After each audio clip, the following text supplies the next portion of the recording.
What is up, friends? Rob here, the Medicare minister, and I'm back with a brand new Spitting Fire podcast interview with David Duford. And David, will you say hey to everyone real quick? Hey, hey, hey.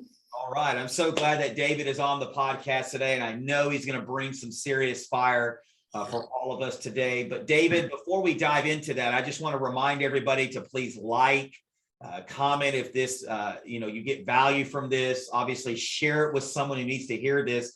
But most importantly, subscribe below so that way you're kept up to date every time we drop content like this every single week. So, David, will you just give us a short version of your story, kind of where you came from, where you live, up until where you're at today?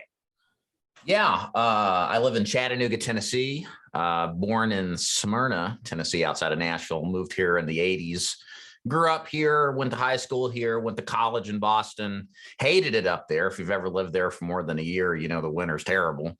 Came back after I graduated, got into personal training, just liked the idea of having my own business. Then the Great Recession hit and my business started really just circling the bowl. And I got desperate. And what do desperate people do, Rob? They sell insurance. Right. So I discovered insurance sales, and specifically final expense. I liked a lot about it, and did well, then failed, came back, and didn't do what I did the first time around. And eventually got some traction, got into agency building, and I don't know, 7, 8, 9, 10 years later, here I am. So there's my story. Well, and as I told you before we went live here, I've been following for years. I started in the financial advising realm, realized that wasn't necessarily for me, got into final expense, found you online. So I sell to say this, it seemed like you have a passion. I was looking at one of your taglines that you have a passion for recruiting and training insurance agents. So was that something you saw in the very beginning as you began through your journey, or is that something that your why and your purpose just evolved over time? Yeah, it's funny. I reluctantly started building an agency because I knew after doing final expense for several years that, as much as I enjoyed doing it and working in the field and grinding it out, it's just part of my genetic makeup. I knew that one day maybe I wouldn't want to work 6 days a week. Right. And maybe I'd want to scale my business in a way that would leverage other people. And it's funny, when I first started recruiting, part of my requirements were, you're going to learn from me, but then I might let you go because I may not want to do business with you. Like I wasn't even committed to the idea of having a team and building a multi-year relationship with these agents, because I never really liked the idea of what we call adult babysitting, right? That was the perception I have. And then I found as I did it, I really enjoyed it, kind of hearkening back to the personal training years.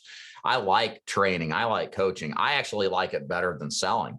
Now, not every agent will say that. Some people hate it, but for me, it was just fun. It's nice having people come into this business, discovering it, succeeding, freeing themselves from the 9 to 5, working for somebody else, having financial freedom and then independence to a certain extent. So it's been strange that I've ended up where I'm at to a certain extent, but I'm glad I'm here. Yeah, I was looking, at your YouTube channel because I'm subscribed there, and you have almost 23,000 subscribers. And I know you do the final expense, Medicare, some financial side to it. But why do you think your channel has been so successful? Is it just because there's such a big need out there for someone just to be real and honest about what it really takes? So I think it's twofold. One certainly was timing. Mm-hmm. When I first started YouTube, it was 2015. And there was some people doing some videos, but I recognized that they were kind of that, I don't know, they just weren't as good as they could be. Sure. And the other thing I recognized too, it was funny. I had this, if you don't mind, I'll tell the story. Sure, please. Some of your viewers may be familiar with Doug Massey, and he's got a YouTube channel too. And I remember on an old insurance forum we used to frequent a lot that he had posted a video that he shared on his channel. And my immediate reaction was like, why would he give away his information for free without any expectation of anything in return? Like, you're giving the system away to these people that never did anything to earn it. And like, where is the value in that? Right. That was the devil on my shoulder, right? The angel on my shoulder was like, now that's actually the most intelligent thing I've ever seen. Because essentially the problem with the internet is there's a crisis of trust. Who do you trust with your knowledge or learning to? There's a lot of, especially in the insurance businesses, you know, Rob, there is a culture of, I would call conspicuous consumption. Right. You know, fast cars, stacks of cash, right. You know, gaudy rings, the whole 9 yards, right? So with Doug's kind of initial foray, it got me thinking, like, a whole strategy built around giving away 95% of what I know without anything in return is such a marked difference from what's out there, that how could it not attract quality people that see the value in something for free? Imagine what kind of value would I get by being an agent with that agency? So that realization was that kind of one of those few things in life, that pivot point, right? Inflection point, where it dawned on me. And luckily I had enough wherewithal to recognize it. And timing plus just that, and scaling it and not quitting are really why. But I think you're right, though. There's people want trustworthy sources of information, and it's very hard to find that these days. Well, two things real quickly is I really love what you're saying there. I went to 8% a couple of weeks back, and Eric Thomas was one of the main speakers, and he shared a little bit of his story, how for about, I don't know how many years, maybe 6-7 years, he just constantly dropped free videos, free content, motivation, and now he's considered the top motivational speaker in the world. Right. And I teach our agents here, and what I've always taught in my life is that the income will follow the impact that you make. And that's what you've done in this space. You've made a huge impact for agents like me who were first starting out 6-7 years ago.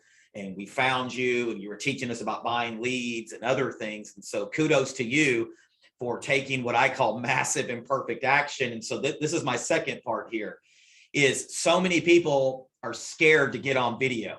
And I know you would see this or agree with this, that, you know, we look back at some of our videos and we're like, man, what were we doing there? But it's just taking that massive imperfect action and just growing that gift, growing that calling.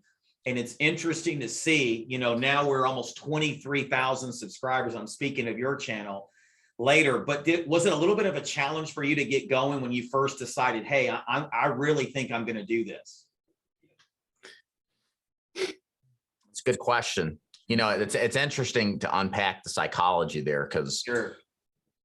people really are hung up, I think, more than they need to about how they look or even how their camera setup looks. Like, I've got fancy stuff now, but Sure. When I started, I had an iPhone 4 that my wife gave me when she upgraded, and I did everything on that in front of a window. You know, I didn't have the money, Sure. much less the expertise technically to have that overproduced thing. And I actually think that's a detriment, because when you look overproduced, you look overproduced. Right. There's something to be said about an unedited, natural take on camera. I agree. But yeah, it's the things that we allow ourselves to, we create these obstacles in our minds, right? That we think this is such a big deal, but there's all sorts of people that are goofy, that are a little weird, to say the least, that are on YouTube right now. Maybe I'm one of them. I don't know, but I don't care, because I know ultimately that my heart's in the right place, and what I'm trying to do is help.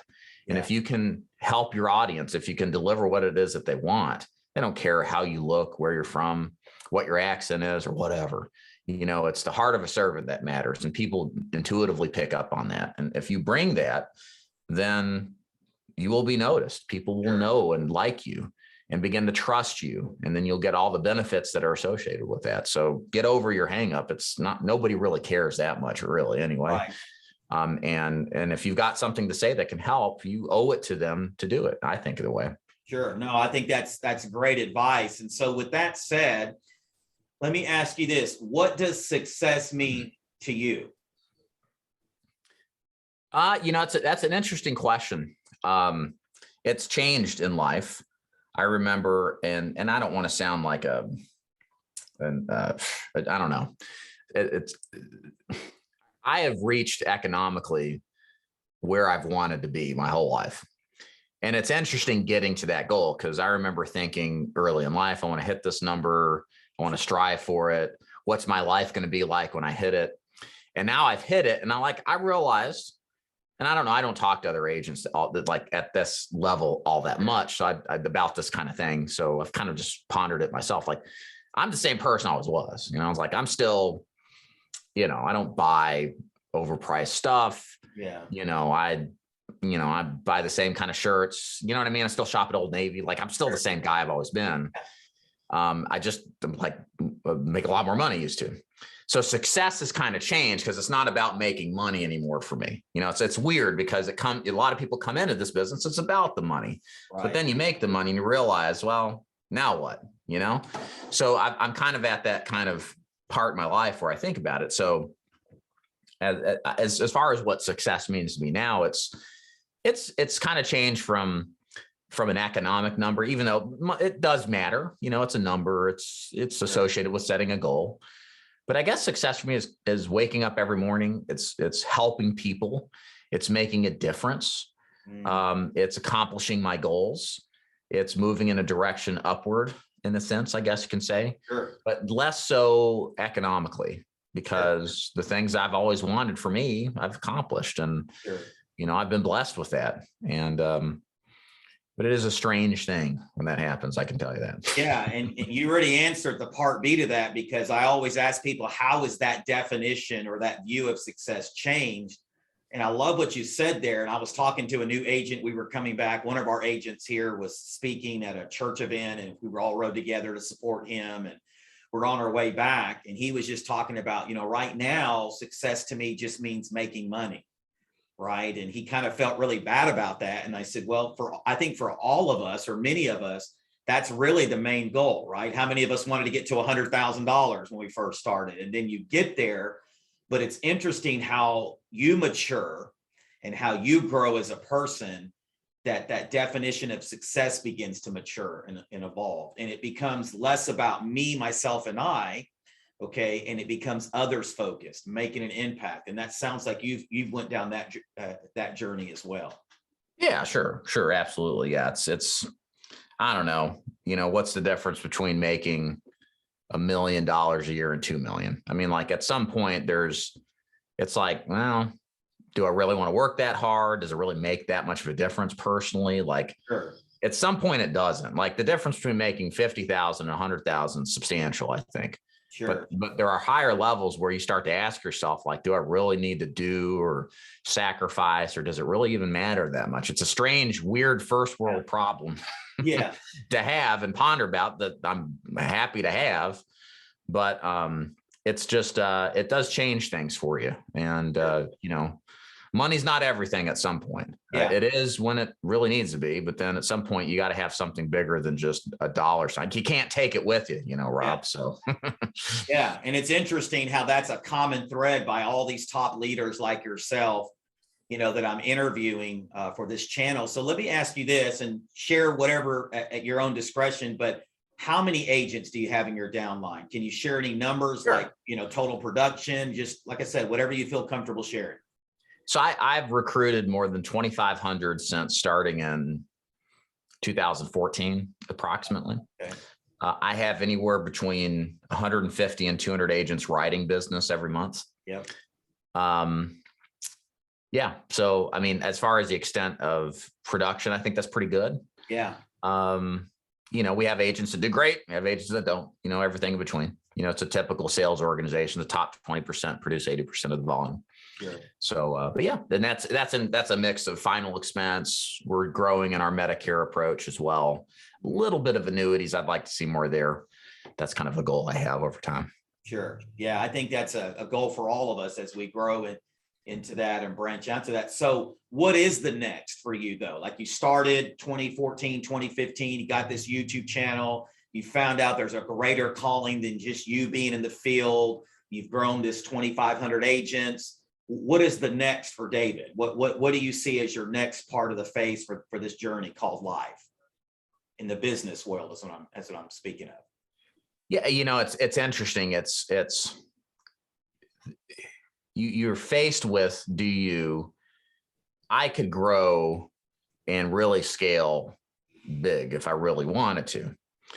But I'm not, I have this really interesting business. I work out of my home. I see my kids every day. I've been here at my house pretty much every day that my fourth child has been born, Ella.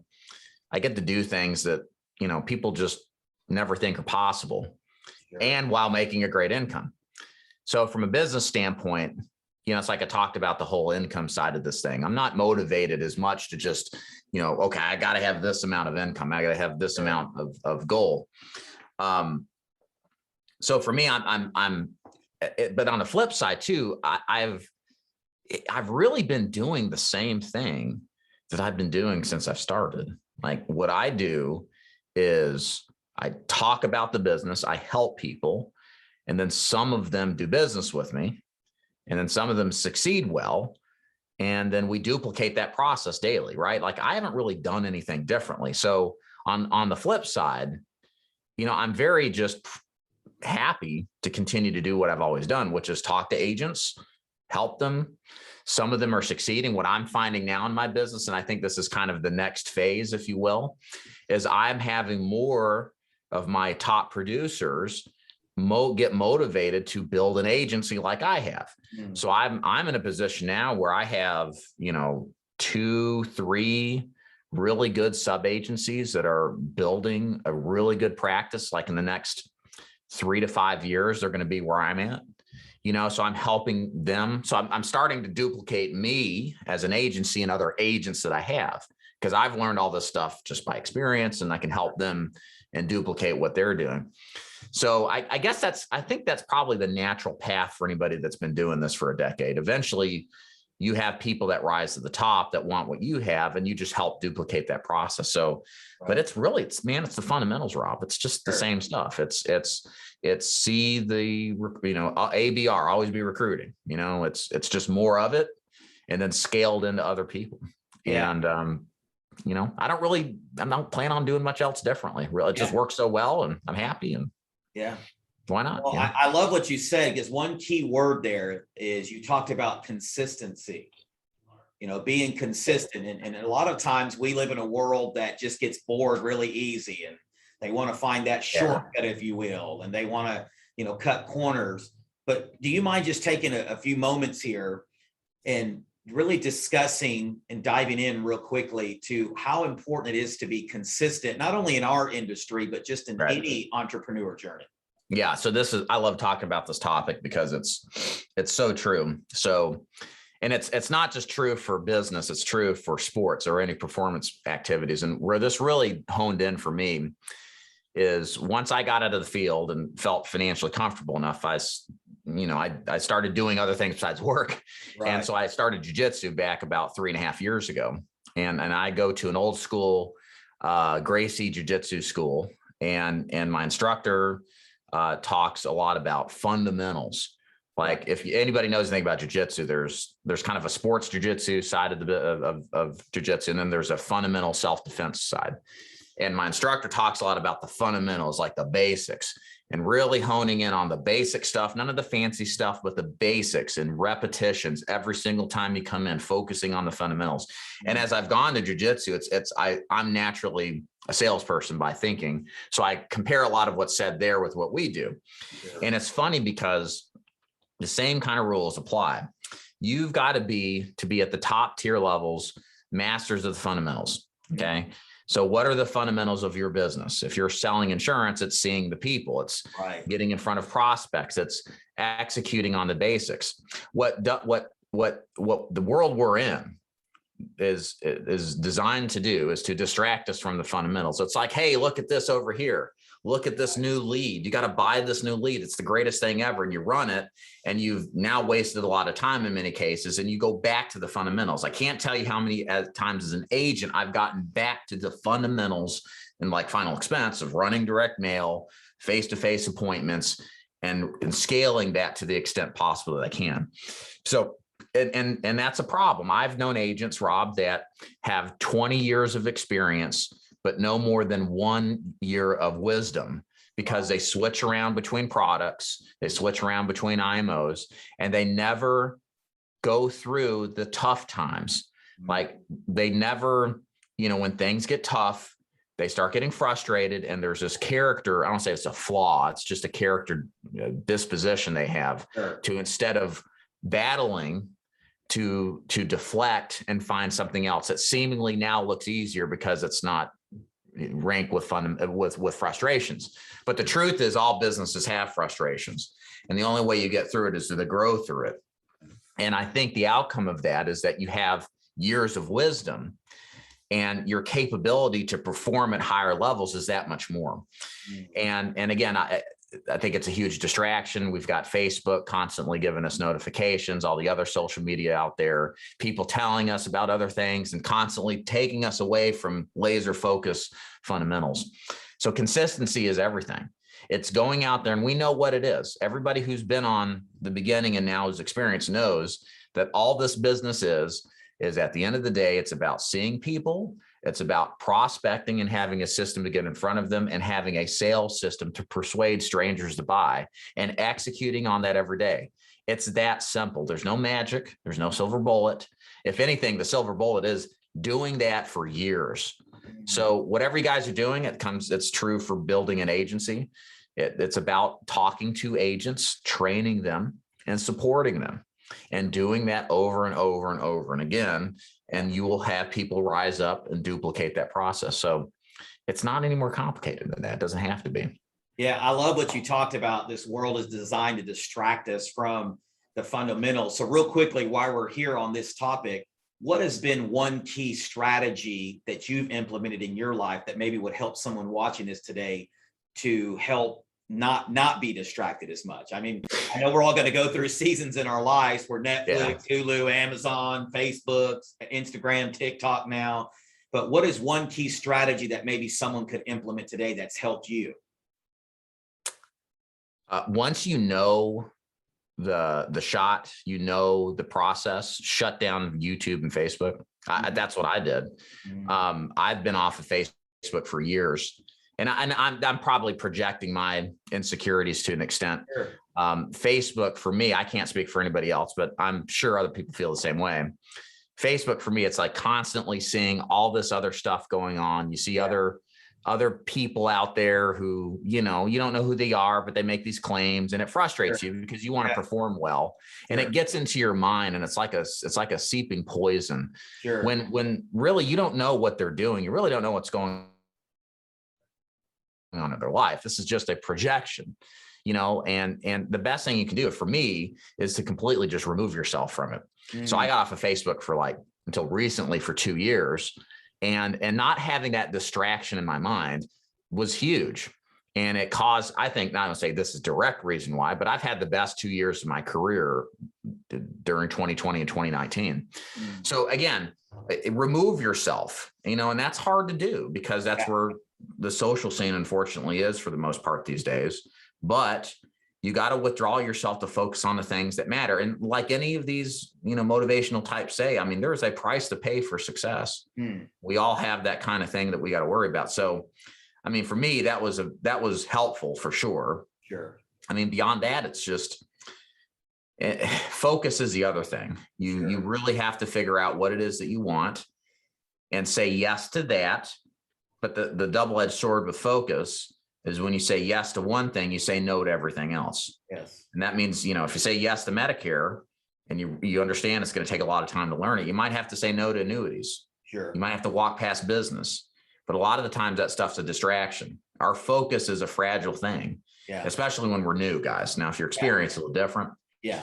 But give yourself the chance of success, to focus, to not be distracted, and give it time. Look, if it's worth having in life, it's worth sacrificing and struggling for years. Yeah. And thank God it is, because if it was easy, we'd all get paid Walmart greeter wages. Right. Right. And I love what you're saying. It really boils down to creating the life that you want. And I love what you're saying there, because so many agents try to become generalists, and and I know this industry, you got to be a specialist. You do. I love what you said, man. Don't, hey, if you're watching today, don't miss what David said, that sometimes you got to let business walk, right? On maybe the financial side of it's annuities, or maybe you're not a financial, or final expense expert, but be the best Medicare person you can, or be the best final expense agent you can, or be the best annuity person you can. And as you grow and as you're focusing on that and master that, then you can branch off. David, I think that was some powerful wisdom, man. I'll add this in here because you bring this up. This is the benefit to going to conferences, qualifying for conventions, and interacting with successful agents. It's funny because you talk to these people, and a lot of these top producers, they just do one thing. And you're thinking, if you're new, you're like, well, what about all the Medicare business you're passing up on? Or what about all the annuity? This if they're a final expense agent. But they make more money than most agents do and ever will, doing one thing, passing up other business. It's mind-boggling at first, but then when you see a pattern, and that's what's good about going to conferences and talking to successful people, you can read between the lines and see the patterns of success, the clues of success. And you find out that a lot of successful people share kind of similar principles. And what that tells you, it should tell you as a new agent is like, okay, here's what I need to do. Hey, look, there's a pattern. Maybe if I follow what already has been proven, maybe I can tap into the same type of success. So seeing is believing for a lot of people. We're all doubting Thomases to a certain extent. Right. So I think attending these things has that merit in it. Yeah. And should be considered if you're kind of new to the business for sure. Yeah. And that's what I love about this channel. And one of my whys was really getting in the room with people like you and others and hearing these common threads, because there's so many new agents that just want to go do all of this stuff. And it could be any industry. If you're not in the insurance industry, it could be anything. Learn to be a specialist and master what you do before you try to go do all these things, because we all know that generalists don't really make that much money that specialists do. So I appreciate you sharing that, David. One question that I ask, and I got two more here and then we'll wrap it up. But one question I ask every person that comes on is, if there was one word you could use to describe yourself, what would that one word be? Discipline. Discipline. How has being disciplined, that character trait of yours, helped you achieve the success that you've achieved today? I mean, I think I'm pretty smart, but I think what is more important than intelligence is consistency. And I would liken that to the term discipline here. The only reason I'm here is because I just never quit. And I did quit in the beginning. I did fail out, but I came back, and it's temporary. I just took some time off. So, but for me, it was never an option, that I was going to be successful.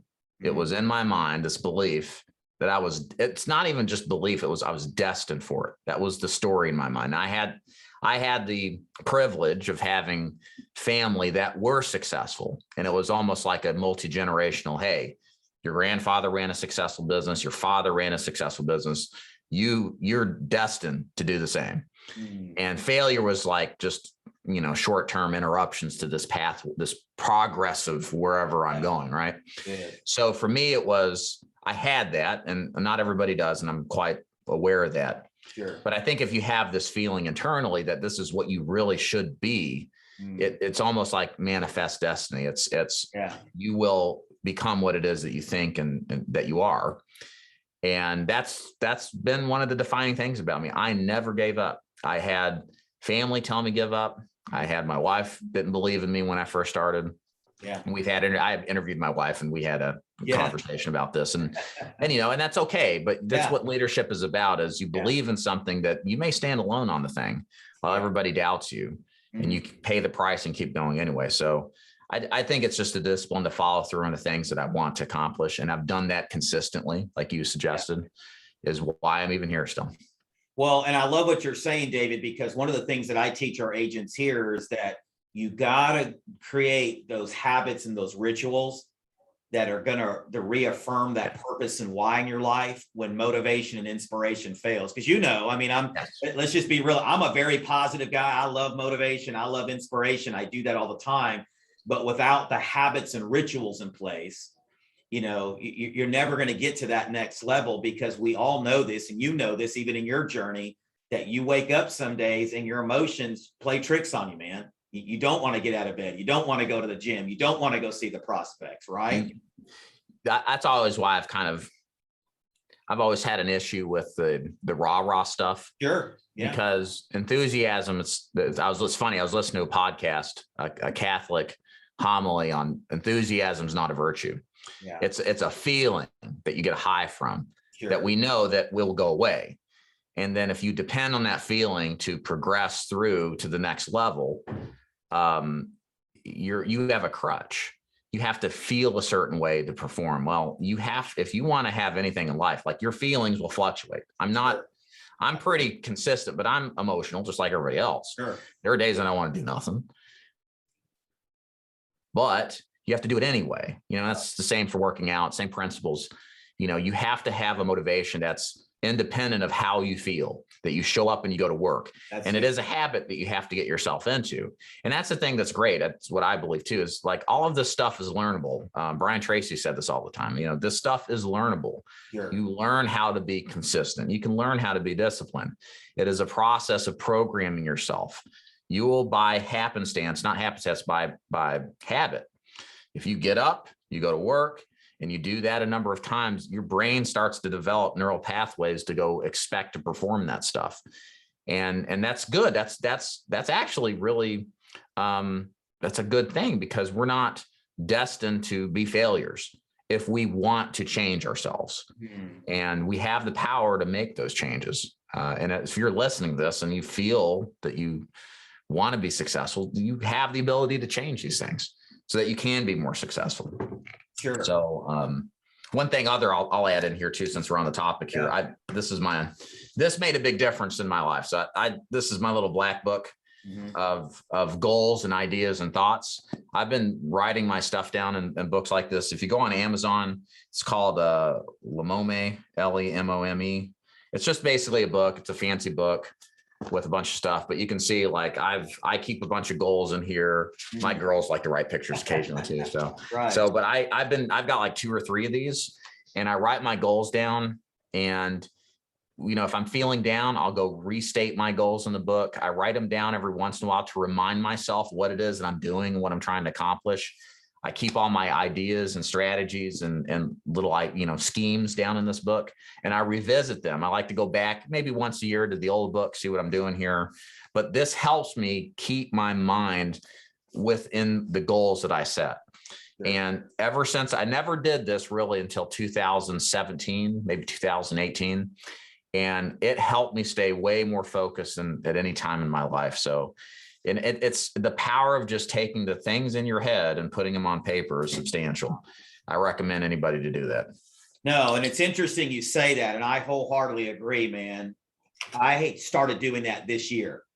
I'm a very strong, high energy guy from the time I get up to the time I go to bed, but I never took time. I call it journaling, to really journal. Yeah. I kind of thought, oh, that's stupid and silly. But when I'm like you in a sense that I consume a lot of podcasts, video, audio, I'm consuming a lot of content because I want to get better. I want to be the best, but I never took time to really write it down, so I would forget it, and I've noticed that this year I've grown more in 6-7 months than I have in maybe the previous 2 years, because I went back and, like what you said, revisited on those days that maybe I didn't feel like it. I could go back to that day and look at those goals again, and go back to that day and look at those thoughts. So thank you for sharing that, man. That right there is some serious fire in itself. And if you're watching today, go get you something to write those thoughts down. As you're listening to content like this, the most successful people I know take notes. They write things down. Don't depend on your memory just to memorize all this stuff. Well, listen, as we close, any final words of wisdom? Because it's not only insurance agents that watch this, there's just entrepreneur people in general, but any just final nuggets, man, that you would give to someone who's out there, who's on this journey of entrepreneurism, that you would say, hey, this is one key strategy or one discipline or one success principle that I would like to leave with you? Yeah, I mean, it's, we've covered a lot of ground here, and I feel pretty good about kind of just, visualizing the pathway to success and the kind of things that at least I do that I think contributed. Sure. One thing I'll leave with the last comment you said is, it's interesting. I don't think we think growth is linear, right? Like if we consume X amount of podcasts, we're going to get Y smarter. And it's not exactly like that. Sure. You will consume sometimes information for years, and then at some point you'll have an exponential growth spurt. Right. I think that's what happened with me. Like I spent a whole year reading an hour for a day. That was a goal of mine. I got through like 50, 60 books, and it didn't have an immediate impact. I've spent time studying marketing my whole life. I used to read a lot of Dan Kennedy books, if some of the old guys on the call here remember. Right. And I applied some of the stuff, but it didn't have an immediate impact. And really, I think part of where I'm at today is because of all the effort that I put forward early on in my life in my 20s. Now I'm 36, and it's all manifesting.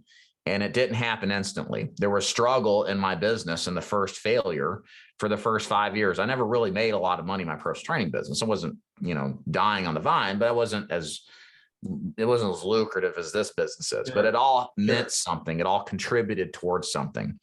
And so I would say this: if you're going to get in this business on some level, don't expect to have immediate success. Yeah. Expect to pay the price that every single person prior to you has come in to that's been successful has had to pay if you want to have something that's outstanding.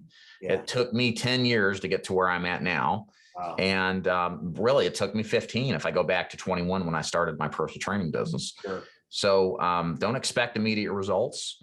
If you really believe in this thing, stick with it.